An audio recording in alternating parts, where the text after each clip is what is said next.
चमत्कार युद्ध से बचेगा यूक्रेन, ट्रंप ने माना युद्ध के बॉस पुतिन। ये वही ट्रंप हैं जो मीडिया और नेटो देशों के नेताओं के सामने दावे कर रहे थे कि रूसी सेना और राष्ट्रपति पुतिन कागजी शेर निकले।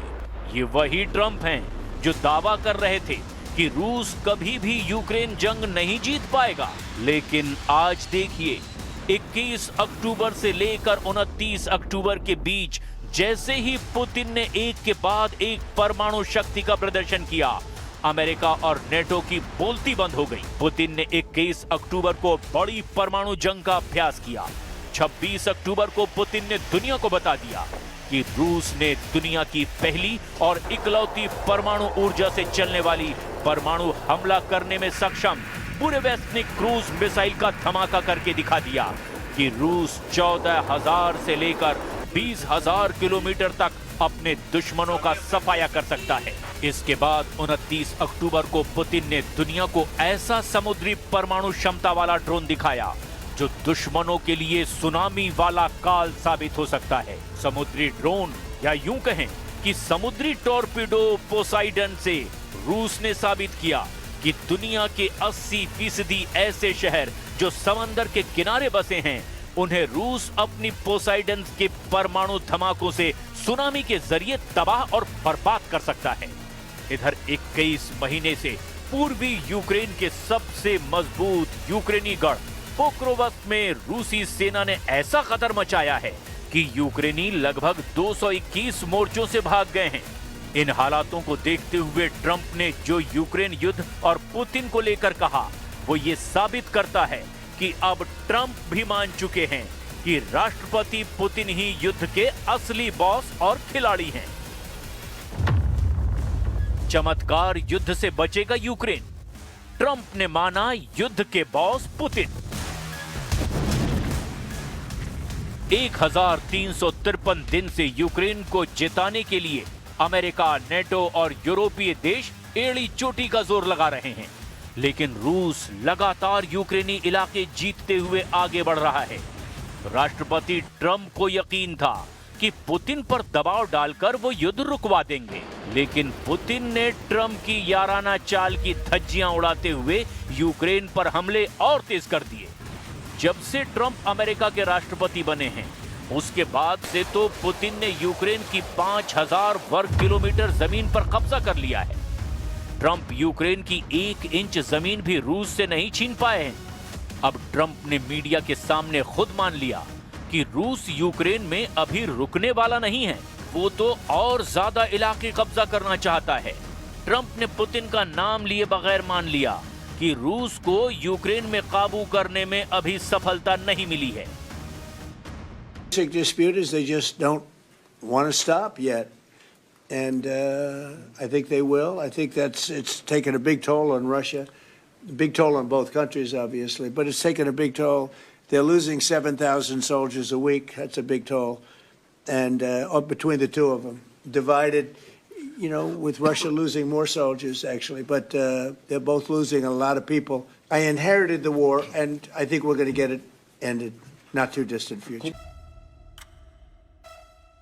अब आप ये वीडियो देखिए, इसमें नेटो देश हंगरी के पीएम विक्टर ओरबान और राष्ट्रपति ट्रंप वॉशिंगटन में एक मीटिंग करने जा रहे हैं।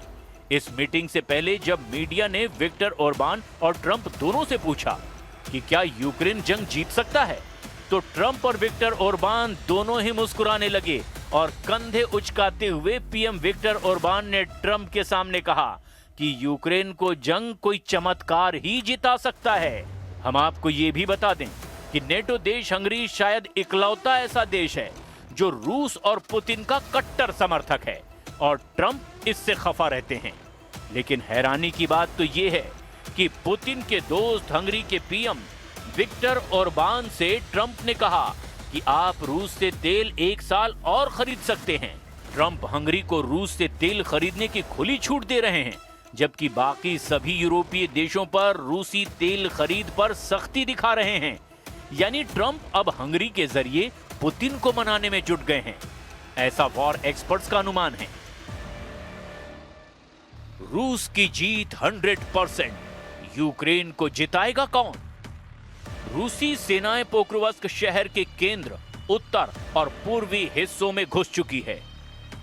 यूक्रेनी कमांडरों के मुताबिक रूसी सैनिक नागरिक कपड़ों में छिप करके घुसपैठ कर रहे हैं, जो जेनेवा कन्वेंशन के उल्लंघन के रूप में युद्ध अपराध है। पूर्वी यूक्रेन के पोक्रोवस्क में भीषण जंग चल रही है।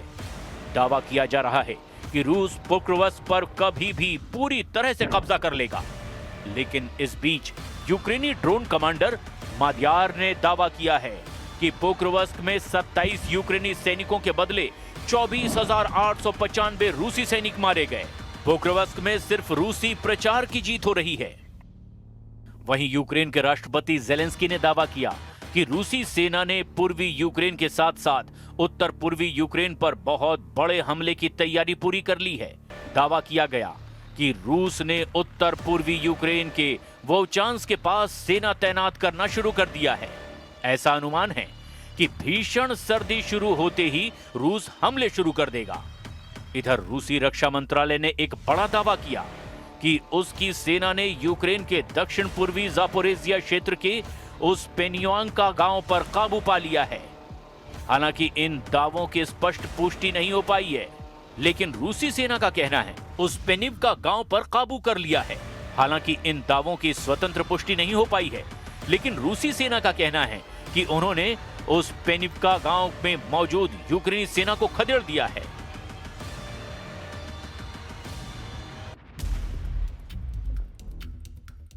अब सवाल ये उठता है कि हारती यूक्रेन को आखिर कौन बचाएगा?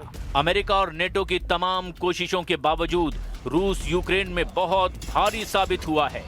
हालांकि अब नेटो प्रमुख मार्क रूटे ने दावा किया है कि नेटो ने रूस की गोला बारूद उत्पादन क्षमता को पीछे छोड़ दिया है। मार्क रूटे ने कहा है कि नेटो बहुत जल्द अब रूस को यूक्रेन से खदेड़ने के लिए एक बड़ी कार्रवाई और सैन्य सहायता यूक्रेन को दे सकता है।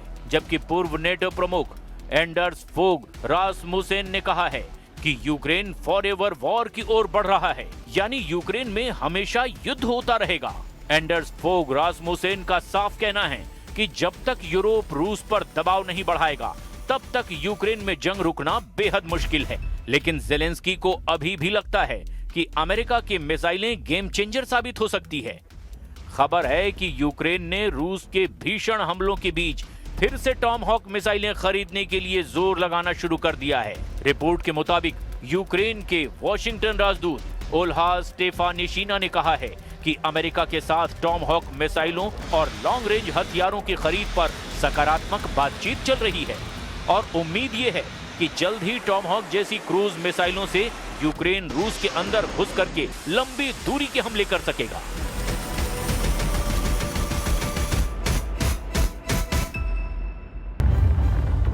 इक्कीस महीने बाद पोक्रोवस्क पर कब्जा, रौंद डाली यूक्रेनी सेना।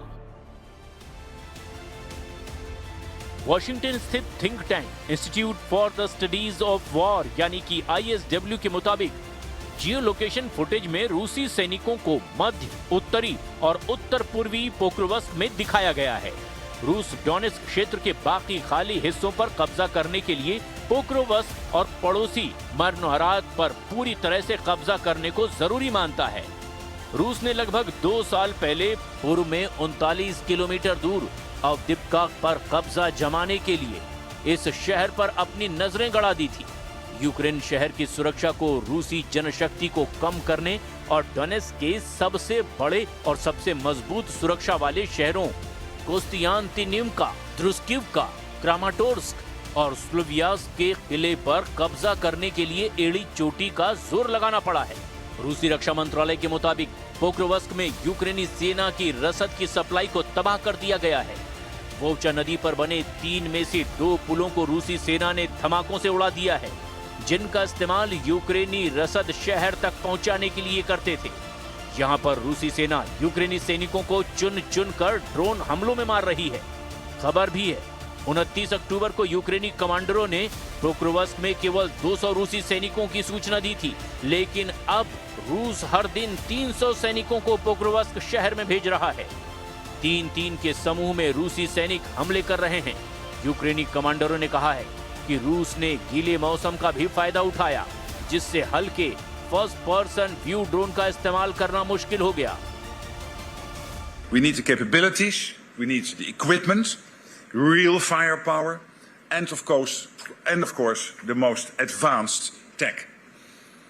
Because the threats we face are real and lasting. Russia's unprovoked war against Ukraine is the most obvious example of the threat. But the danger posed by Russia will not end when this war does. For the foreseeable future, Russia will remain a destabilizing force in Europe and the world. इधर दूसरी तरफ रूसी सेना ने Ukraine के ऊर्जा बुनियादी ढांचे पर बड़े पैमाने पर ड्रोन और मिसाइलों से हमला करके हाहाकार मचा दिया है।